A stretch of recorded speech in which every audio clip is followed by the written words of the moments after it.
This podcast is brought to you by Craft Beer and Brewing Magazine for those that love to make and drink great beer. To learn more or to subscribe, visit beerandbrewing.com or find us on social media at Craft Beer Brew.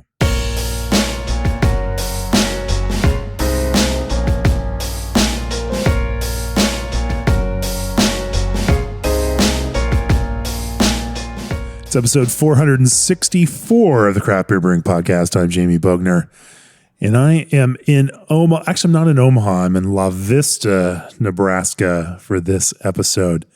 And I cannot tell you how excited I am to finally be here in person at Kros Strain Brewing. And joining me for this podcast is Bobby Kros. Welcome back to the podcast, Bobby.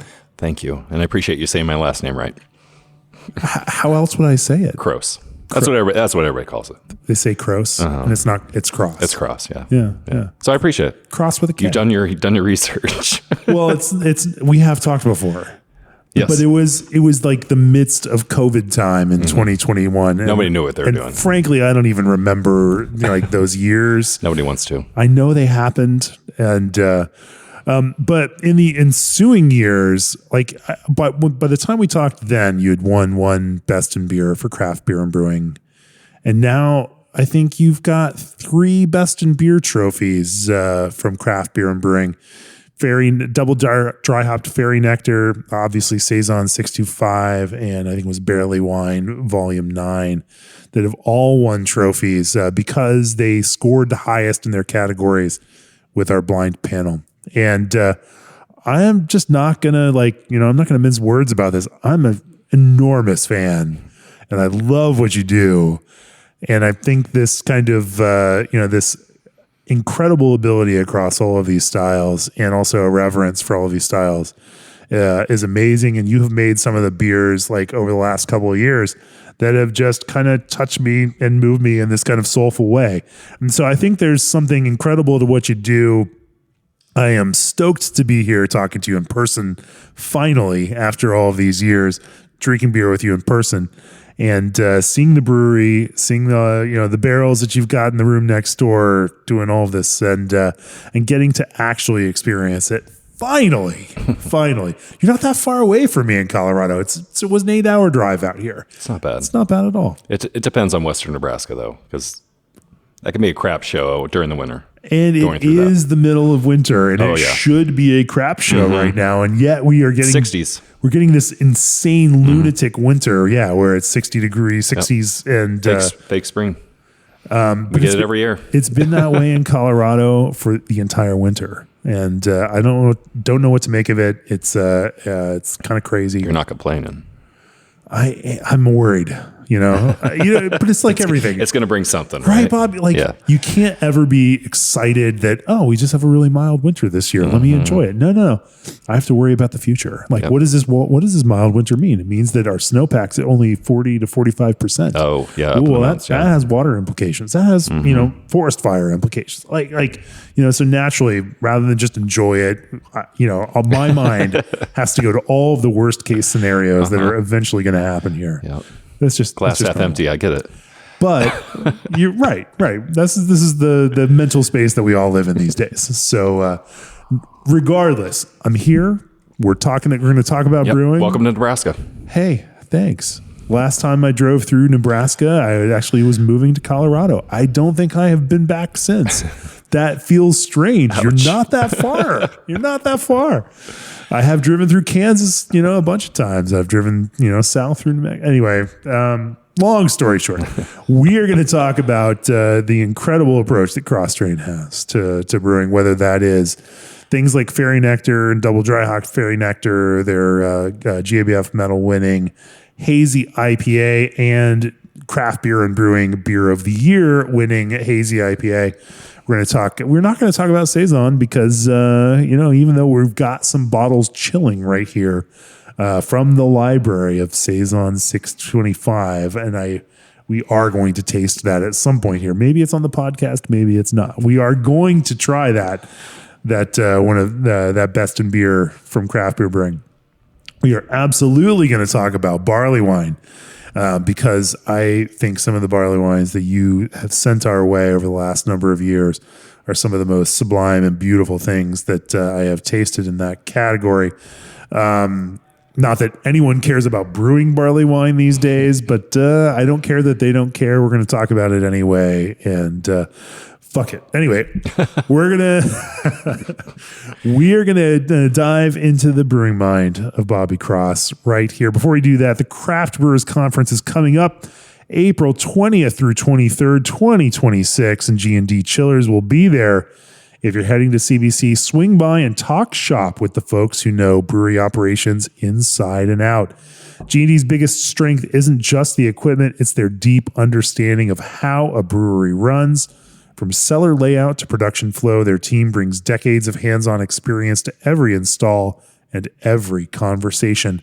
Whether you're running a single-stage 5H unit or scaling up with a vertical air chiller, G&D builds systems that are reliable, efficient, and built to last. Because when your chiller's solid, your beer stays cold and your operation stays on track. Plan your visit at gdchillers.com/podcast and come see them at CBC booth 1518. And Berkeley Yeast just launched Dry Tropics London, their best-selling liquid yeast strain now with all the ease-of-use benefits of dry yeast. Dry Tropics London delivers the soft, pillowy mouthfeel and juicy character you'd expect from a top-tier London ale strain, but with a serious upgrade, a burst of thiols that unleash vibrant, layered notes of grapefruit and passion fruit. A lot of brewers love the clean passion fruit you get from Tropics, but they don't want every IPA to be a tropical fruit bomb. At the dry yeast price point, you can pitch and ditch without breaking the bank, or you can co-pitch with your house strain to adjust the intensity of the notes. And with nationwide free shipping, there's never been a better time to try Dry Tropics. Order now at berkeleyyeast.com and experience the ease and impact of Dry Tropics London yeast. And this episode is sponsored by PackTech, delivering craft beer multi-packing you can trust. PackTech's handles are made from 100% recycled plastic and are fully recyclable, helping breweries close the loop and advance the circular economy. With a minimalist design, durable functionality you can rely on, and custom color matching, PackTech helps brands stand out while staying sustainable. Trusted by craft brewers nationwide, they offer a smarter, sustainable way to carry your beer. To learn more, visit packtech-opi.com. That's PAKTECH-OPI.com. All right, Bobby. We normally started off with background. We've done this once before. Why don't you catch us up? Tell me about the last 6 years of cross-train. 6 years. What defined the last 6 post-COVID years for you? We opened a second location downtown. So it's about 2 blocks north of the baseball stadium. So the reason why we opened it there is because College World Series is every year in June. So we figured having a place 2 blocks north of that stadium would be good to have it there, because everybody's, looking to drink beer during baseball and everything. Right. So we did that. And of course, it's like a historic building, so you got to deal with all the deals. You got to have everything's got to be super efficient, 98%, and blah blah blah. You're so lead, man. Other than that, just business as usual. But we got the contract for the Nebraska beer, the Nebraska football beer, the Cornhuskers, this past year. So that's been huge for us. We did close to 1,000 barrels. Jeez. Last year. So this year we're hoping, it's going to bounce up, because we started late in the year. So we got that going for us. Now we like football in this state. We love football. Yeah. Yeah. We're still waiting. Yeah. I mean, if you know, you know. This is no SEC here in Nebraska. No. But you guys are okay at it. We'll get there. Everything's cyclical. Sure. So everything goes up, everything goes down. Alabama, just look at them. So we actually have a third location that we're opening up here. Really? So it's actually under construction right now. It's the western part of Omaha. So we're basically going to have, the triangle. We're going to have the La Vista, downtown, and then West Omaha. So we should hopefully have Omaha pretty stacked with beer. Yeah. Because we get a lot of people that complain out west that they don't want to drive to any of our locations because they're too far. Yeah, because suburbs. Yeah, exactly. So Well, tell people about the brewery here. You've got a 4-vessel system. It's a 20 barrel, 2 kettles. Describe your kind of approach to production here. You are set up to do larger volumes of beer now, and so while we often talk about some of the specialty projects that you do, like barley wine, they are not a giant part of what you all do as a brewery. The center of what you do is IPA and lager now. So talk about that general broader approach, what it looks like now for you. So yeah, we definitely our hazy is our moneymaker around here. That's what we started with. That's what's basically 60% of our production right now. We do a bunch of them, doubles, triples, singles. We're doing the lagers as well. Started picking that up more. Our Czech lager, that was my go-to beer. So I know I designed most of the beers around here, but I was like, what beer would I want to drink? So I basically made the Czech lager to be my recipe. It's my beer because it's something I drink every day. So that was my main focus for beers. But that's a good strategy. Yeah. Lager. I mean, brewers love lagers. So sure. I mean, it's at the end of the day, we don't want to crush a 8%er all day. You just want to crush a 4 or 5% and just get on with life and have a couple. And in general, brewers end up being very good at brewing the beers that they are also passionate about. And so, tell me about that Czech lager. When you were thinking about how to design a Czech pale lager, where'd you start? Well, obviously, looking at craft beer and brewing and seeing what other people. That's a great place to start. Not going to lie.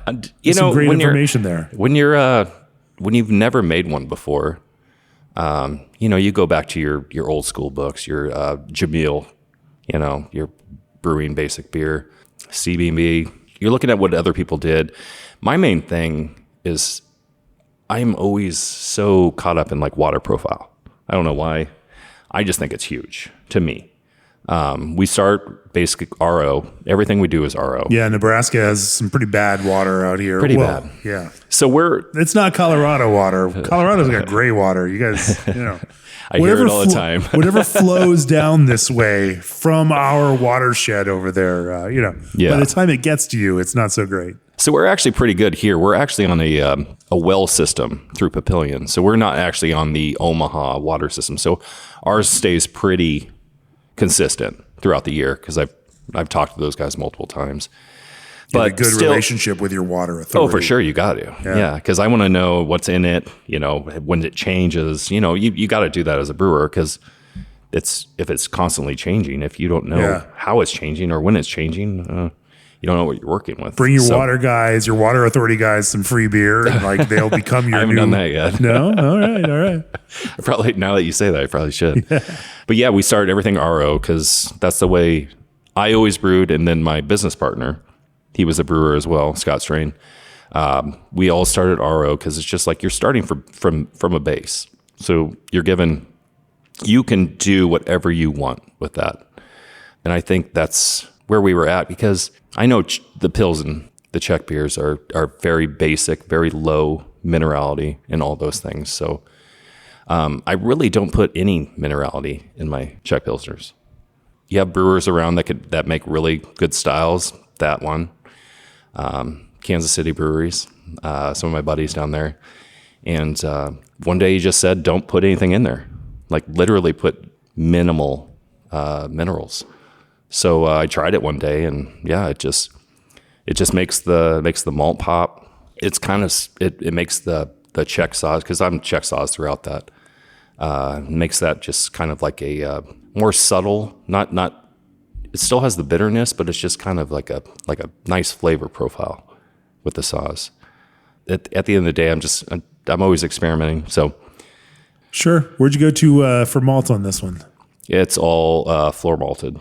Bohemian Pilsner. It's so we've done the Weirmann. Now we're on to Checo malt, which is CMG. I'm geared towards the Checo malt just because it's less People call it spicy. I don't know if you understand what that means, but it's just like it's The Czech-style is less spicy or more? less spicy. Okay. Yeah, I think the environment is kind of a little more up on that range. So I kind of like very the less. low threshold levels, when we're talking about this. But it is when you drink it every day, because I constantly just drink that beer, and in the back of my mind, I'm always like, how can I change this? Like, would it be better with bringing in some more Pilsen malt, just to kind of downgrade that spice. So, I mean, that's the one thing I love about brewing is I can do that. I can put in one bag of Pilsner and like constantly keep going till it's my, it's where I want to drink it every day. So I don't think people understand that.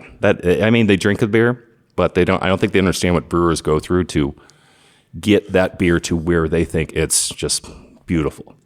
So they don't need to know your internal struggles around that. They wouldn't want to listen to it. I added one more bag of this kind of malt to make it a little less It's a good way to put people to sleep. Yeah. Hey, but it's stuff that, keeps me up at 2 a.m. So it's the stuff that our audience loves to geek out about. So this Checo malt has some sort of quote unquote spicy character to it. Yeah. I mean, you can call it spicy. I don't know how to explain it, but it's got like a spicy in the Pilsner malty-ish term of that. Because the Pilsner malt is like your basic, like it's just like clean. It's clean. It's bready. This has like a twang to it. I don't know how to explain it, but I actually love it because it just that character to me like screams like Pilsner Urquell and stuff like that. Right. That where I've drank that since day one, and that's probably one of my favorite beers to ever drink. So yeah. If it doesn't have that kind of like strong grassy-ish kind of character where that hop and malt are kind of working in concert to deliver all of this together, then is it really a Czech-style Pilsner or a Czech Pilsner? Well, it's a fair debate. Yeah, judges at some certain competitions don't like that flavor, so oh no, whatever. I mean, what happened? I guess there's a story there. You don't need to get. I'm pretty sure every brewer could get into that story about the notes they get back from certain things that they brew. Yeah, which is like, so if I'm brewing a Czech Pilsner with 100% Czech malt, it should be straight to style, pretty much, right? If you're using saws, you're doing great water profile, and then you get notes back that just, they're kind of out in outer space, and you're like, where the hell did they get that info from? I don't know. I'm sure every brewer's gotten them. I feel self-conscious about all of that now, Bobby, because now having visited the Czech Republic for a couple of times, like you go a couple of times, like I now consider myself an expert in the style, and please let me tell you why what you think is full in this Czech pale lager it by no means meets the Czech standard for fullness in this Czech pale lager.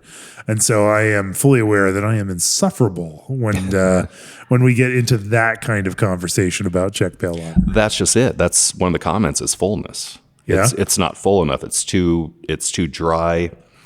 So I'm putting in carafoam to beef up the body, trying to get it to their standard.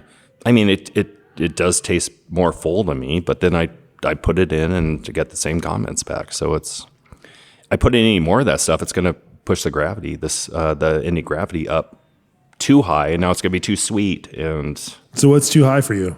I'm around 3.5. Well, you're already at 3.5. Yeah. Oh, right. I was at 3. Yeah. And now I'm up to 3.5. That should be suitably full at that point. Yeah. You would think so. So we'll see at this CBC. All right. I'm going to have to try some of that before I leave here. I'll give you the Keller version because it's in the tank right now. Perfect. Let's talk a little bit more about lager, and then also again get into some of the IPA talk. Before we do that, the multi-layered wonders of indie hop strata are now easier than ever for brewers to tap into. Introducing Strata Cryo in collaboration with Yakima Chief Hops. Whether brewing up a single hop Strata IPA to wow customers with the depth of flavor this variety delivers, or modernizing your flagship IPA to continue setting the highest standards, Strata T90, Strata CGX, Strata Hyperboost, and now Strata Cryo provide the tools for brewers to create their unique masterpiece. Indie Hop Strata, life is short. Let's make it flavorful. And this podcast is sponsored by the Midea 5050 Flex, the industry's first dual compartment 3-way convertible freezer. The 5050 Flex is designed to flex with your life. It can convert to all fridge, all freezer, or half and half with just the touch of a button. Plus, with reversible doors and adjustable storage compartments, you can stay organized no matter your food storage needs. The 5050 Flex is also designed to maintain a stable temperature even in non-climate controlled spaces, so it's perfect for your garage, man cave, or wherever you need a little more space. Maybe use all 20 cubic feet as a beer fridge. Check out midea.com/US for more information on how to take your beer storage to the next level. Also, your brewery deserves a supplier that can keep your customers engaged with new flavors. That's why Old Orchard releases juice concentrates and blends with trending flavor profiles like white sangria and passion orange guava. If you need a custom solution, Old Orchard's R&D team wants to hear from you. Fruit ingredients that get you. Get Old Orchard's free samples at oldorchard.com/brewer. That's oldorchard.com/brewer. So we went into Where Are You Now into Czech Lager just like that. We flipped right past my normal cadence on this, Bobby. So let's talk about Hazy IPA now. Here we are, 2026 already. Fairy Nectar, it scored its medal last decade. It had put the brewery on the map, and you guys have crushed it with that beer. And then, of course, a couple of years ago, sent the double dry hopped Fairy Nectar our way and was the top scoring Hazy IPA with our judges at Craft Beer and Brewing. Talk to me about this arc of Hazy IPA brewing that you have gone through. What worked. These beers are constant evolutions. It's not a fixed thing. It's not like, oh, we nailed it and now we're just going to stop and make the same thing over and over and over again. Talk to me about, in the Fairy Nectar context, what the iteration on that has looked like over the last 6 years, because you are not changing it from the ground up, but you are constantly iterating and testing variables and thinking about things and thinking about how what people think of as Fairy Nectar connects with where you are as a brewer today. So, map out the last 6 years post-pandemic with Fairy Nectar, and what that kind of testing has involved, and what some of those variables are that you've been thinking about, and how you may be addressing some of those things. Giant question. That's a lot. A giant question. Typical Jamie Bogner style. Sorry. I wish I had notes. I always tell people, they're like, so is that recipe done? And I'm like, no. Why would it be done? Like, everything has to evolve. You have to keep pushing the limits. You also keep looking for different things that are going to make that beer better. So it used to be pale malt that we used to use at that thing. So it was a little darker. We did the same oats, wheat, and then we also did sugar. And if folks want the recipe, like, go to beerbrewing.com. Yep. We have the recipe out there. Yep. I didn't leave a thing out, so don't worry. It's 100% honest, Bobby. What? Yeah, I know. Might as well. Appreciate you. Yeah, so it's been pale. We did sugar. We did turbinado. So it's like I talked about in that article, was things I used to think about when I drank beer. I wanted to mimic certain beers. They were just adding things that I didn't think added to the actual recipe. So I was like, why are we doing pale? Let's just clean it up that way, because it's an IPA at the end of the day. You want to get some of the malt, but you want to get flavor from the hops. You want to get straight hops. You want to know what they taste like. So we switched to 2-row, got rid of the sugar, And then at the end of the day, you're when you put that beer out, you're like, who's going to notice? If it's like you're 60% of your sales, people are drinking the hell out of that thing. So you're just waiting for the feedback. We didn't get any because I basically we did 100% pale. Then I went 75%, 50%, 25%, switching, 2-row in with pale to slowly bring it down. I think that's the way you should do it because you can't just, something that's that big of a beer for you, you can't just change it all right away and everybody's going to notice. So we did that. Nobody noticed. Over the course of a year? It was a year, yeah, okay, probably. And then we started changing up the hops. So where our yield was not great on it because we were using all T90s. So we started bringing in cryo, which helped a lot. But we were dumping, so we're bringing in cryo on the dry hop. So when we went to dump before carb, we were dumping that tank complete, like getting all the hops out, and we were getting 70% efficiency on that beer, and that was horrible. We were losing a lot of money, so we dumped the hops, but we would leave 70% efficiency, not on the malt side, but in terms of package. Okay, yeah. In terms of liquid that is being absorbed by the hops that you're putting into the tank. Correct. Okay. We would dump the tank fully to basically get clear beer, like where everything's out of it, which would give us that horrible efficiency. So we stopped doing that as much. We would dump like half the tank. I mean, the hops would still be out, but it was kind of like this milky film that we were dumping until it was clear. So we just left that in, carbed it, and noticed that the flavor didn't change. Our efficiency we got it up to about 78%. So there's a certain point at dumping that you just have to assume like that's not hops anymore because you don't want to recirculate hops and everything, get all those polyphenols and everything up in the air. Yeah, we did that, and it's a process thing. Especially with hoppy beers, because it's just, you don't know. You're looking through a sight glass and, hey, should we stop? Should we not? Like you constantly have to do it. And you all don't have a centrifuge here or no centrifuge. Yeah, no, anything like that's the magic bullet that some of those bigger hazy IPA makers are using to get all of the efficiency out. It would be consistent. Yeah. We unfortunately you've walked back there. We don't have any room to do that. That's basically where we're at. We're cryo, about half cryo, half T90 now. Yeah. So our efficiency is, with the process improvement. Cryo only in the dry hop, or have you? No. So it's 75-25. Cryo is 25. T90's 75. Talk about that hopping, like in terms of you're looking to achieve efficiency again, because this is, Fairy Nectar is a beer that you make in a very significant quantity, and need to also focus on how to maximize that quality while also being cost effective at how you do that and not losing money in the process. How has the balance at all between hot side hops, whirlpool hops, how you whirlpool and how you dry hop changed over the last 6 years? Have you rebalanced any of that? Yep. So all whirlpool is cryo now.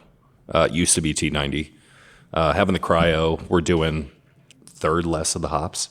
So the amount we're getting to the tank now is huge compared to the T90s. And it's all based on your equipment as well. Like ours is semi-conical on our boil kettle, so it does kind of go down the bottom, but I'm sure most people's brewing equipment is probably different to where is probably worse. Dry hop was all T90, and now it's, like I said, 75-25. So cryo has definitely changed the game, I think, for a lot of people, especially us. Yeah. Well, let's talk about some of the Fairy Nectar iterations then, because you also extend this out in creative ways, and I'm even drinking not fairy nectar necessarily, but another iteration of this. You are constantly playing in this hazy IPA space and trying to push new ideas of what those hops can be. And I would love to talk a little bit about that. Before we do that, pumps are critical to any brewing setup, from home brewing through nano brewing, and of course at the pro level, from mash recirculation to wort transfer, and even for cleaning. A quality pump is a key part of every brew day. The SS Brew Pump from SS Brewtech is engineered to tackle even the messiest brew days and do it at a scale home brewers can afford. Featuring an IP55 water resistance rating, an easy-to-use DIN head with 360-degree rotation and a flow rate of up to 11 gallons per minute, it has the power to keep your brew day moving. Visit www.ssbrewtech.com/pump to learn more about how the SS Brew Pump can upgrade your home brewery. And tickets are on sale now for the annual Craft Beer and Brewing Brewers Retreat, August 23rd through 26th in the Hop Country, Yakima Valley, Washington. There is nothing like this fantasy homebrew camp experience as you brew in small groups, led by some of the most inspiring breweries in the world. Folks like Vinny and Natalie of Russian River, Ben from Breakside, Henry and Adriana of Monkish, Kelsey from North Park, Whitney from Grand Fir, Sean from Lawson's Finest, and more. This year we'll be brewing Under the Bines at Bale Breaker, and it is sure to be an unforgettable experience. Tickets are on sale now and going fast at brewersretreat.com.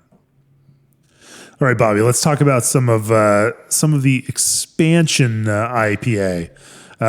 You've got these this core of Fairy Nectar and some extensions off of that with Fairy Nectar, DDH version, and the normal kind of cavalcade of I won't say derivative, because they're not derivative. You've created them and now you're extending them. But you also love to play in that hop space and you kind of explore some other less traveled avenues. Talk to me about some of those hop explorations and where they have taken you as of late. So the nice thing about having a good base is you can work off of it. So Fairy Nectar base we use a lot. We have 2 5 barrels back there that we kind of play with. New hops, hop oils, all that fun stuff that's out in the market. So basically we just find some hops and we throw it in and we take notes. So you just how does this one work with this? Because you look at the profile of them, like this one's, citrus, and this one's stone fruit, and blah, blah, blah. And you think oh, those two are going to mesh really well together. So you try them, just like any brewer would do, and see how they work. So oils is a different thing. I know some guys around this part use some of those abstracts. I don't know if I can say that. Yeah, you can say whatever you want. You've got some nerdy folks around here, by the way. So you got this whole crew of in eastern Nebraska. You've got some pretty badass hoppy beer makers, and you guys are all influencing each other and kind of pushing each other forward on this. I mean, that's what we got to do. You look at what this person's doing. You try to work with each other, and we do around here, and we talk, we ask why. You taste the beer. Because you just want to see what the next level's doing, type of thing. So when you drink something, you're like, how did you do that? And you basically just try to figure out why. Why did they do it? What are they using? How did they use it? So I think that's where I love that space, because it's I'm an engineer, so it's just I need that release. I need to figure out how somebody did something. Why did they do it? What were they thinking? What's it bringing to the table? IPAs, hazies, I think is in that space. Having that base beer to allow you to do that is just kind of where we're at. And that's what I do with Fairy Nectar base. It's just my playground, I guess is what I should say. To just experiment and having the 5 barrels too. So we have 2 locations, soon to be 3. It's 5 barrels that'll be gone real quick. So it allows me to do a bunch of beers, different hop profiles, different oils. All right. So give me an example. I want 2 examples. I want one thing that was a knockout hit, and I want one of your tests where you're like, we're not going to do that again. What did you learn from, on some of this small scale testing standpoint? And be honest with me. I know you can. So we're on the forward program. I love this, this Nebraska humility where like, I can't tell you the best thing. I can tell you the worst thing easily, but I can't tell you the best thing. I don't know that I have any of those. I don't. I feel like I don't have any of those best things. We've been given some products. We're part of like the forward with YCH, so they gave us a bunch of products that haven't come out yet. I mean, the like hop oil program like going on now is just crazy. It's changing the game. It's a hop oil that's just like super intense. And it's kind of goes, when I used it, it kind of went back to the OG Mosaic. I mean, now it's still good. It's just, Mosaic has changed. If you talk to any brewer, like it's not like back into its mango range and where it used to be. Not knocking on the hop producers or anything, but it's an agricultural this liquid, project. Things, it shifts. It is. Things change over years. I know. It's just using products like that. Like we did one with this. Also, your memory oil. is probably imperfect as well. Oh, like, yeah, it you is. remember the kind back of in the homebrew days. Back in those. Oh, I my made the God. best shit. Yes. Back in the homebrew days. It was so good back then. It was so crazy and intense. And all like, my neighbors loved it. Yeah. But then of course our standards and our, our expectations around these things shift over there because the sensory also shifts on this. Oh yeah. The beers I liked back then. Yeah, definitely probably on my bottom scale now, but it was a beer we did with the hop some oil. Some of these new advanced hop oils, especially the have Forward been project, game changers. Okay. Yeah. And they've brought like a whole new level of just like intensity and just hop flavor. And I've done a couple of them, and those are probably my hits. Misses, I'm sure I've had a couple. I can't think of them right now. Are there ways that you used some of these, new and evolving hop products that you found were really successful? Some of them been with fermentation, pitching from the kettle basically into the fermenter, using it that way. So during fermentation, dosing them en route to the fermenter. Yep. Okay. That inline dosage, so hot right now. It is. I know a lot of the East Coast, West Coast have been doing these things for probably years. Here in the Midwest, we're just learning about this stuff.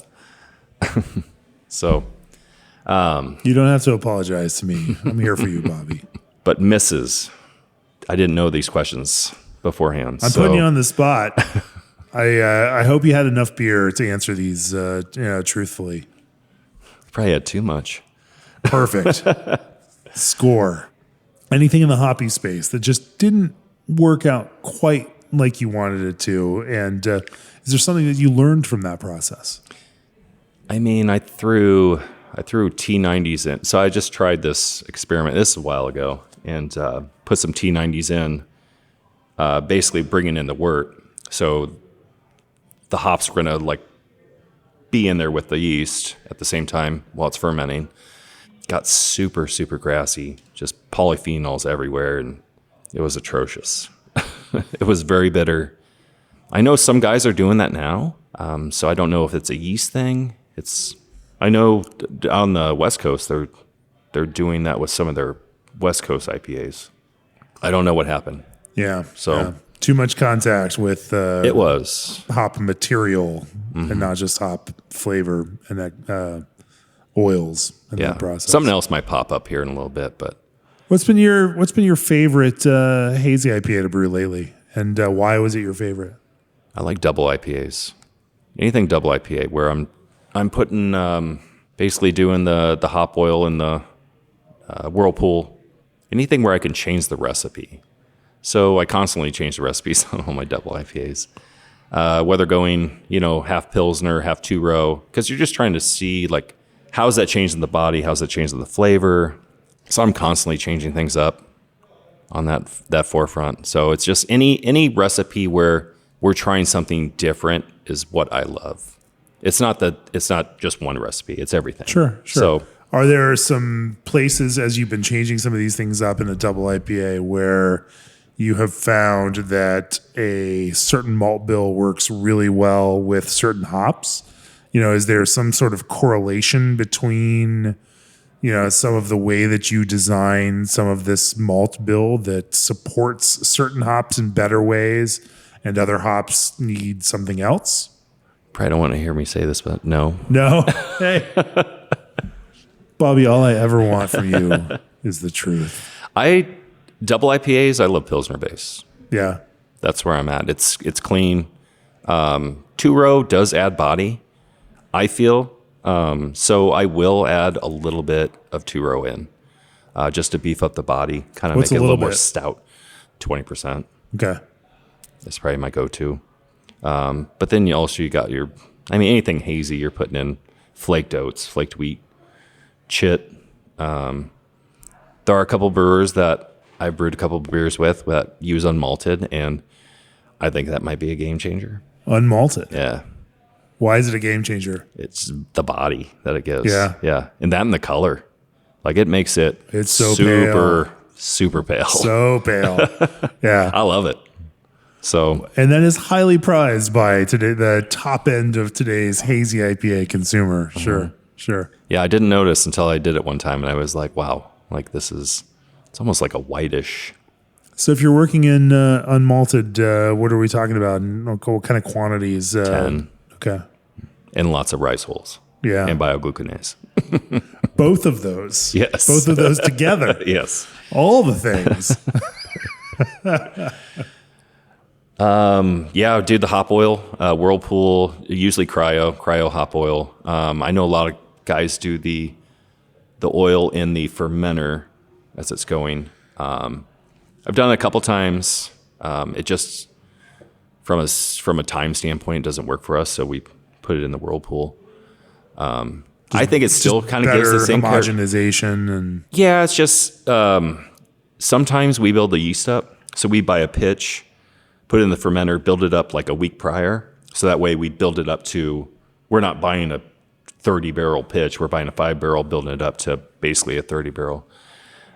So we can't put 170 degree water in the tank because our yeast is in there already. So just putting it in the Whirlpool is just an easier thing for us. Sure. But from that, same as usual, just let it go and ferment and yeah, do the hops at the end. But I change the hops up pretty much every single time. So we used to put hops on our beer labels. We don't do that anymore because I constantly change them up. I think my beer rep hates me because I'm constantly changing them. He's like, "You using the same ones this time?" I was like, "Nope."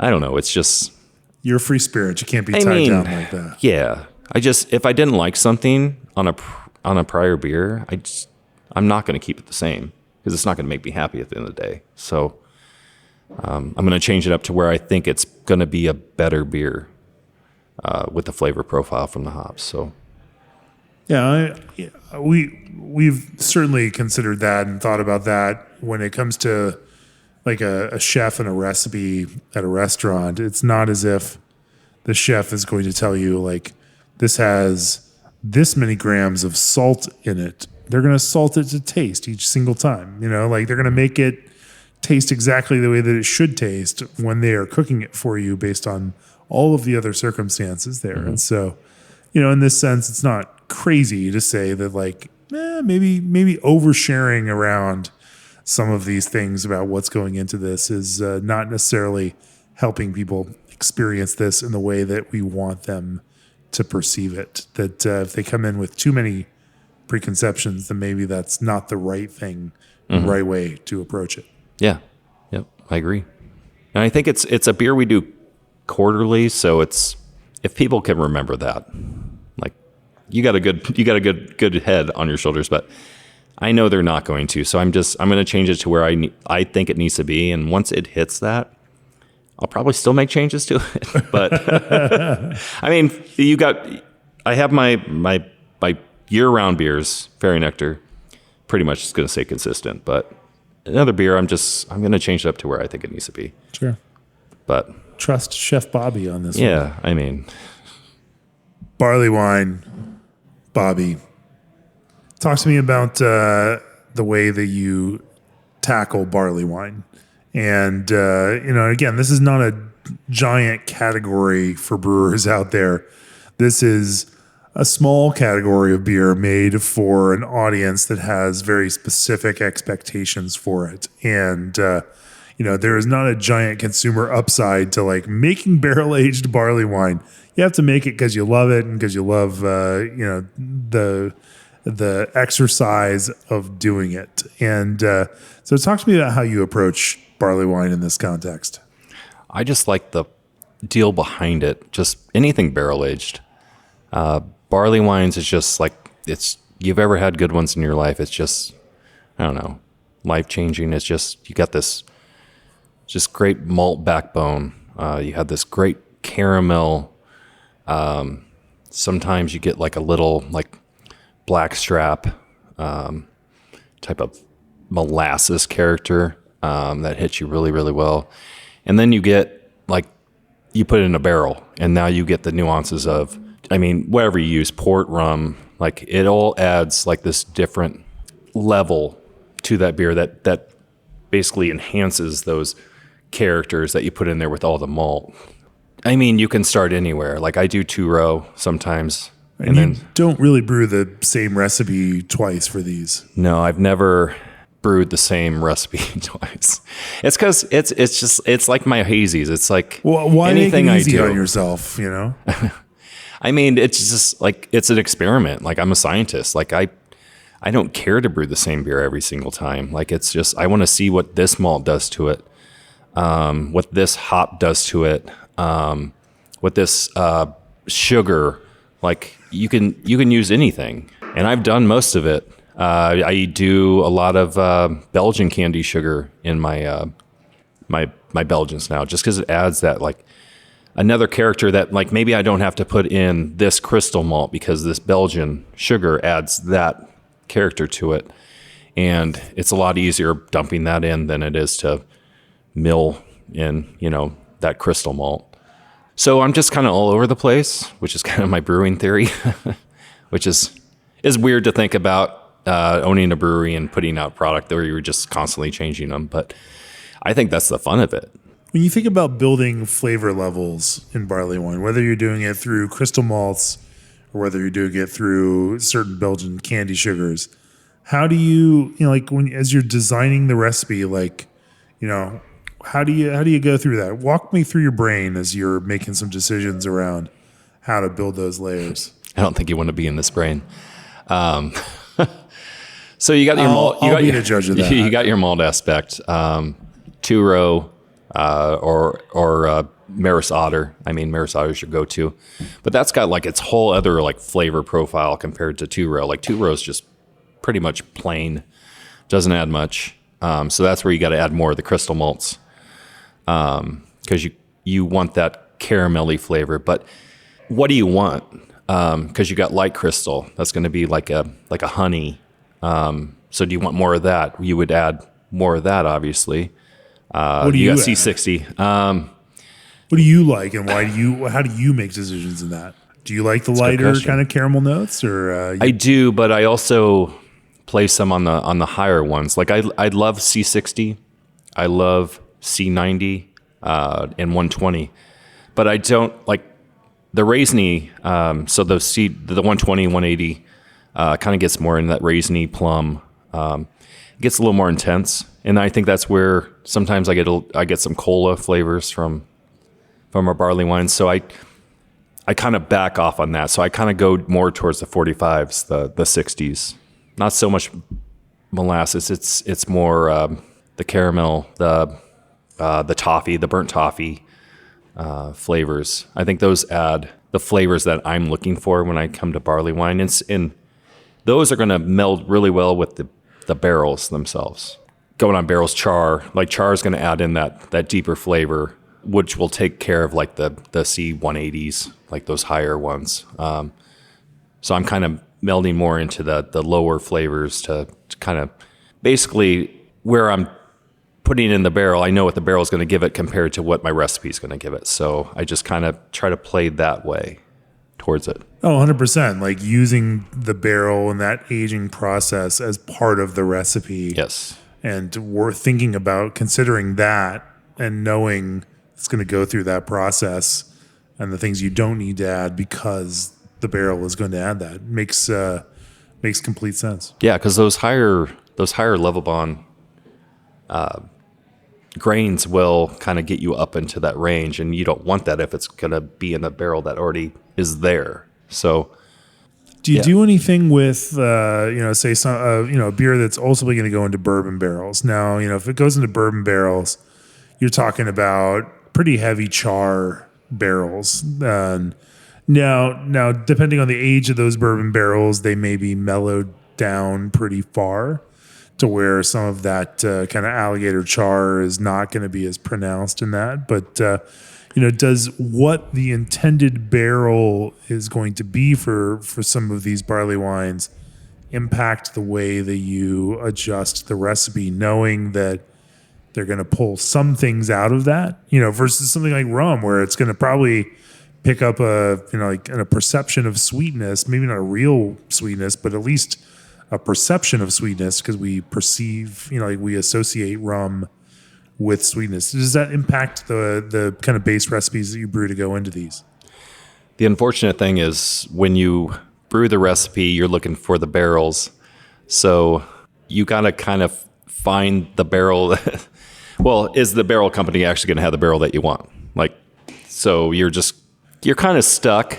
So you don't necessarily have that wet barrel in hand exactly when you are working, developing the recipe that you're going to brew and then ferment for that. Mm-hmm. That's what you're saying. Yep. There's a timing problem there.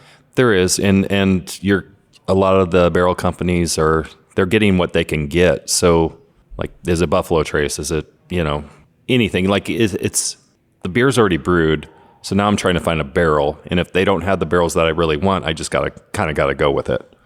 But that allows you to put these things in barrels that you normally wouldn't do it, and then you can kind of see, that created something absolutely amazing. So it's okay, maybe the things I was looking for in a barrel, other ones can actually provide. So that's the nice thing too on that fact. Tell me about that. Have there been some experiences with specific barrels where you're this took this beer to a place that I didn't necessarily predict, but I really love it? Oh, port. I didn't think port would add much to the barley wine, and that's the one that got the 100 on your guys's in the magazine. That beer was transcendent and has changed my life. I'm just saying. It was something we tried. We were okay, I don't know if this is something that is actually going to give. Because people are so used to having bourbon, like whiskey, with barley wines, and it was just something that we were screw it, let's try it. At the end of the day, it's just an expensive beer thrown into a barrel.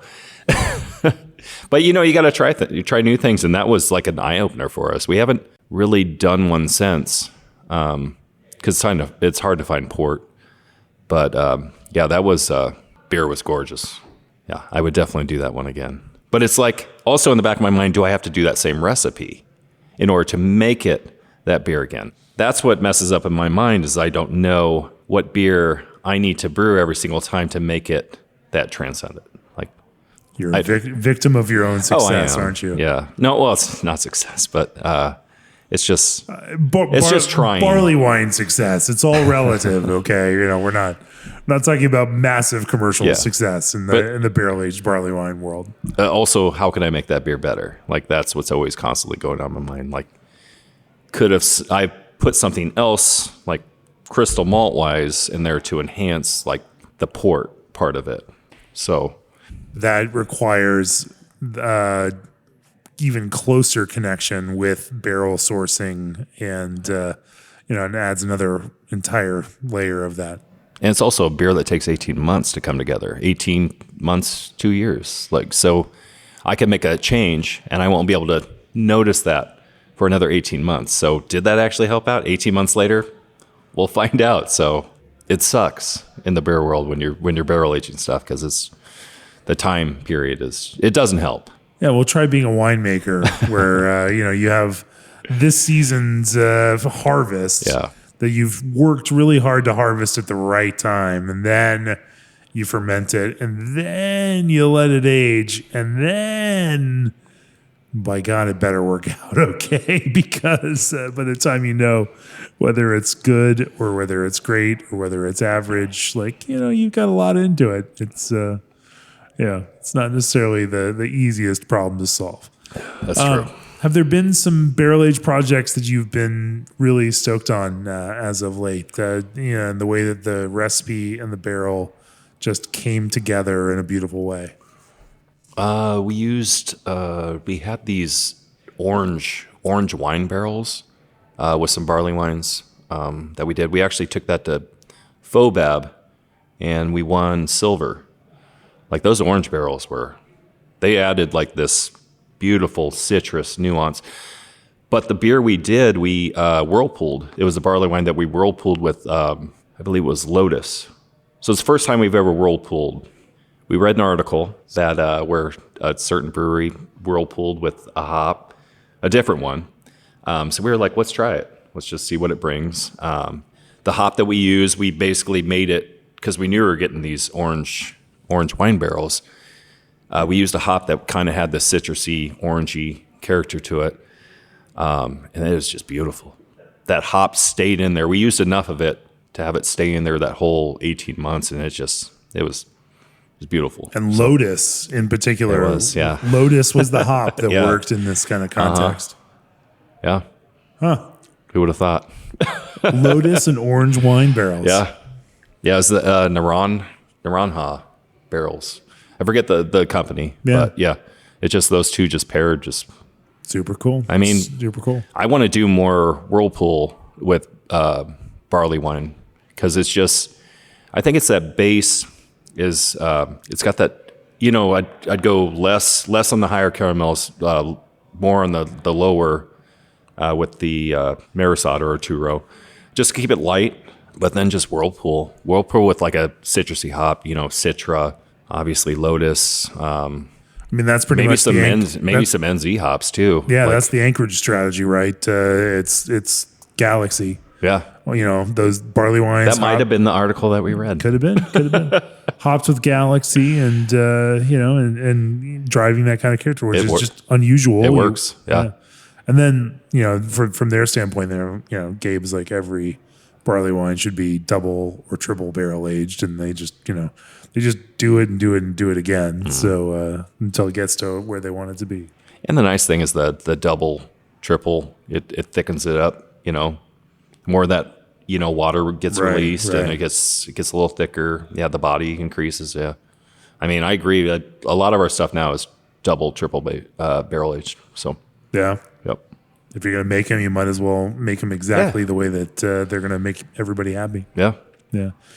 Well, Bobby, let's zoom out here as we finish. Long term, you guys have been at it for a number of years now. You've gone through the pandemic. You've won medals. You've won 3 craft beer and brewing beer of the year nods and trophies along the way. And yet you are still engaged in this kind of experimentation, and you are still testing and trying, and you're still not going to tell me that you've achieved anything, because you still seem to be striving towards something that's undefined in the future. What do you hope to achieve with Cross Strain in the next 5 years? Where do you hope you all end up? At the end of the day, I just on a kayak out somewhere on a body of water fishing, that's also an okay answer. I mean, that's definitely in there. I think it's at the end of the day just being. I don't know if I can ever achieve this, but never touching my recipes again.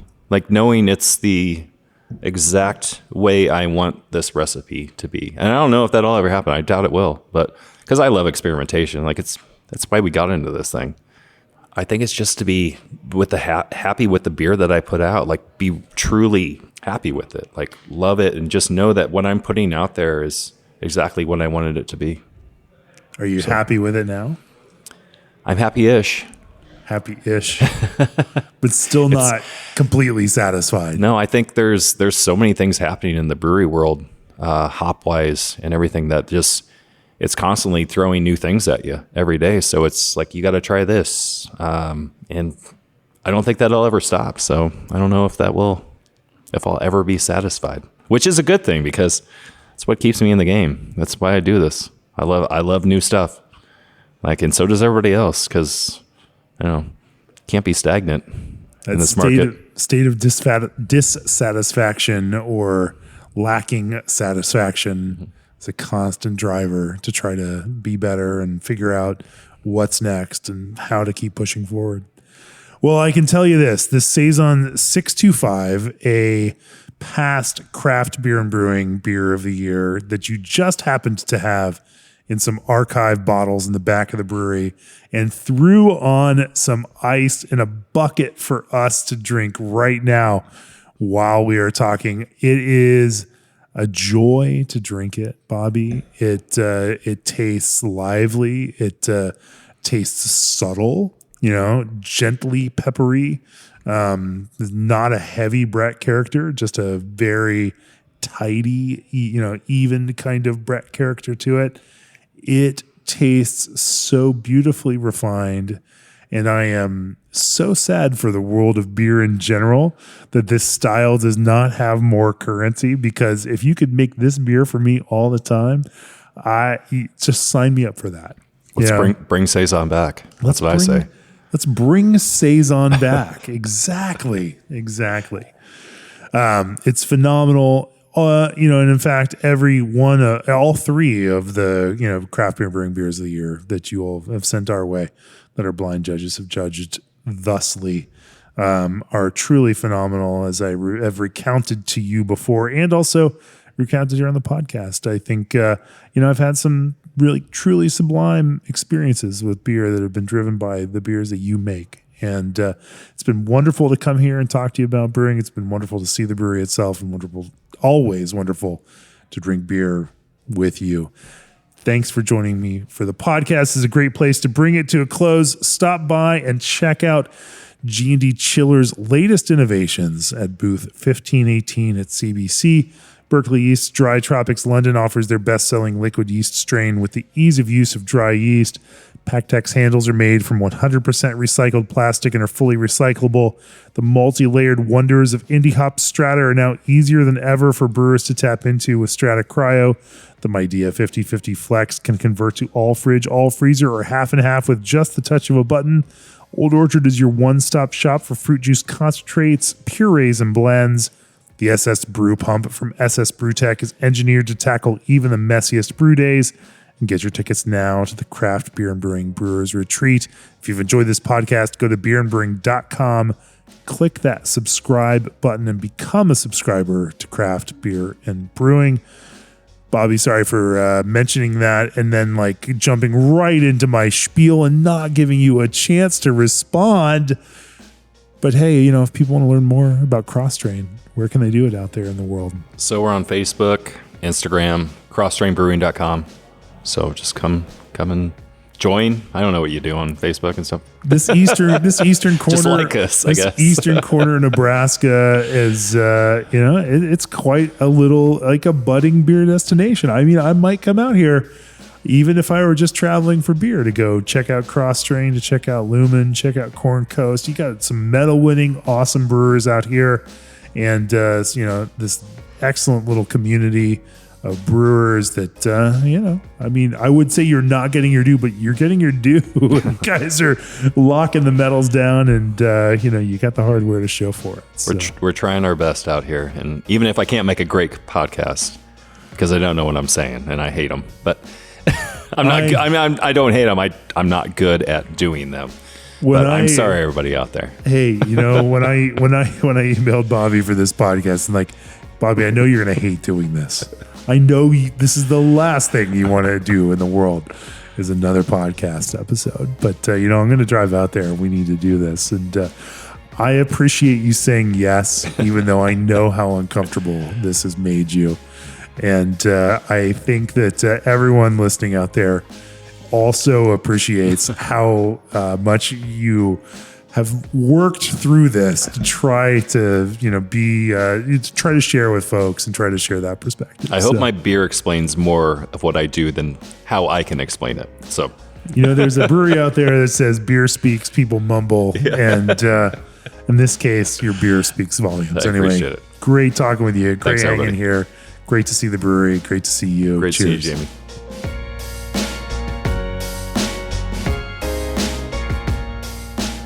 This podcast has been brought to you by Craft Beer and Brewing Magazine for those who love to make and drink great beer. To learn more or to subscribe, visit beerandbrewing.com or find us on social media at Craft Beer Brew.